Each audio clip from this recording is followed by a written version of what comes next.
Halo. Halo is a universe where humanity is constantly on the edge of extinction. It takes place in the 26th century, across colonized planets and deep space. Humanity is at war with the Covenant, a powerful alliance of alien races who believe humans are an affront to their gods. To fight back, humanity created the Spartan program, super soldiers trained from childhood and enhanced with brutal augmentations. Even our boy Master Chief, the iconic green armor dude, is a genetically enhanced child soldier, abducted at age 6, cloned, and chemically altered into a walking tank for a war that wasn't even about the Flood at first. Just human-on-human violence. The Flood is a parasite, a mindless plague that infects and devours entire civilizations. It spreads fast, turning the dead into monsters. The Forerunners, an ancient, hyper-advanced species, encountered the Flood long before humanity or the Covenant even existed. They couldn't stop it, so their genius solution? Build giant metal hula hoops called halos that, when activated, wipe out all sentient life in the galaxy. Because the Flood can't infect what doesn't exist. Simple and effective. Fast forward thousands of years, and the Covenant think the halos are sacred relics that'll teleport them to heaven or whatever. So, naturally, they try to turn them on. Meanwhile, Master Chief is out here sprinting through space stations, blowing up ancient doomsday machines, and carrying an AI named Cortana in his head like she's Siri with PTSD. Fear and hunger. Fear and hunger is a world where death isn't the worst thing that can happen to you. It takes place in a twisted medieval land filled with ancient gods, brutal cults, and endless suffering. The dungeon itself is alive in a metaphorical sense, and maybe literal too, because walls bleed, doors scream, and the deeper you go, the more the laws of reality start looking like suggestions. And then you hit the ancient city where the gods used to walk, and suddenly there's no logic. Want a weapon? Sure. Kill a guard and take their sword. But now your character's infected with rot, slowly dying because the corpse you looted was cursed. Want to heal? You better hope you have heroin. Not a joke. That's literally one of the healing items. Let's not forget the new gods, who are immortal beings that ascended by committing truly unspeakable acts. These are gods of rot, cruelty, and decay. Like Valtiel, he drifts through the dungeons like a divine executioner. Pray too hard, get his attention, and it's game over. He'll show up, bend reality, and erase you from existence.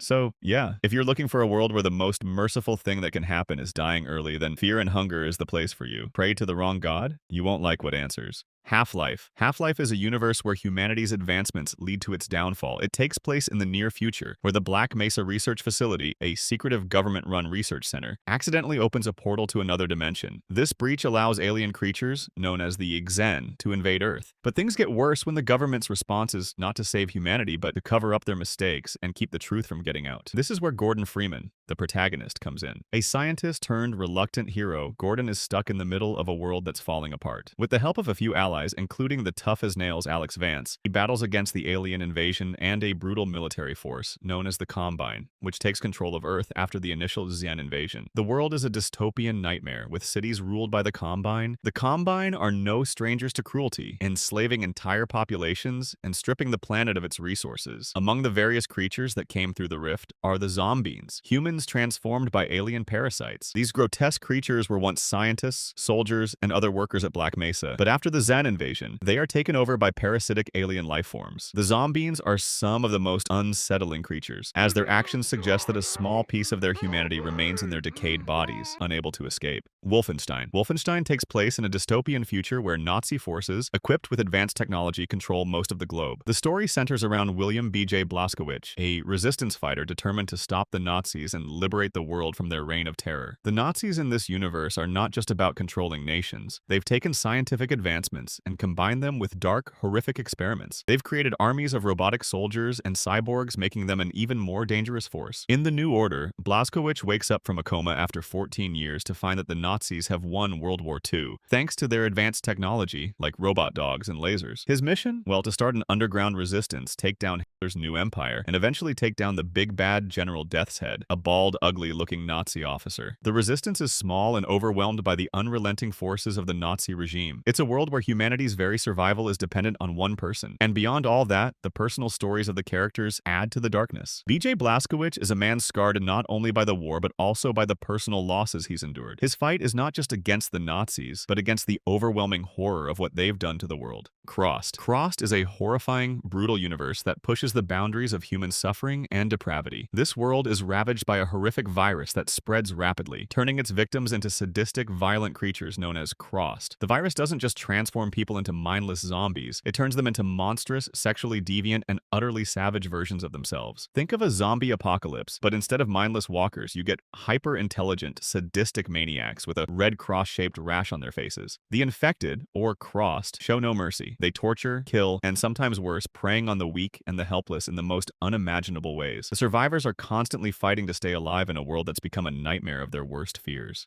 There's no cure or end in sight. The infected overrun entire cities, and those who remain human are left to endure unimaginable horrors as they struggle to hold on to whatever is left of their humanity. The survivors aren't just fighting for their lives, they're fighting to preserve the very essence of who they are. Every choice they make is a question of survival, and often they're forced to make morally corrupt decisions just to stay alive. There are variations, like Smokey, a Crossed who stays smart and basically becomes a warlord, but that just makes it worse. Imagine someone who has all the sadism of the virus, but also a working brain. Yeah, he organizes other Crossed, gives orders, plans raids, and he enjoys it. Trench Crusade. Trench Crusade universe is set in an alternate version of World War I, but forget politics and trench foot. This war is against literal monsters, demons, angels, and cosmic horrors that should have stayed in whatever void they crawled out of. The front lines are still trenches, but they're now infested with unholy abominations that eat, maim, and possess everything that moves. Religion is a key part of this world because soldiers aren't just carrying rifles. They're praying those rifles still work when a three-headed martyr beast starts climbing out of a crater. Faith becomes weaponized. Holy relics, exorcisms, and divine blessings are actual tactical gear. The lore is intentionally vague and dripping with cosmic horror. Think of it like if the Silent Hill got drafted into the Great War.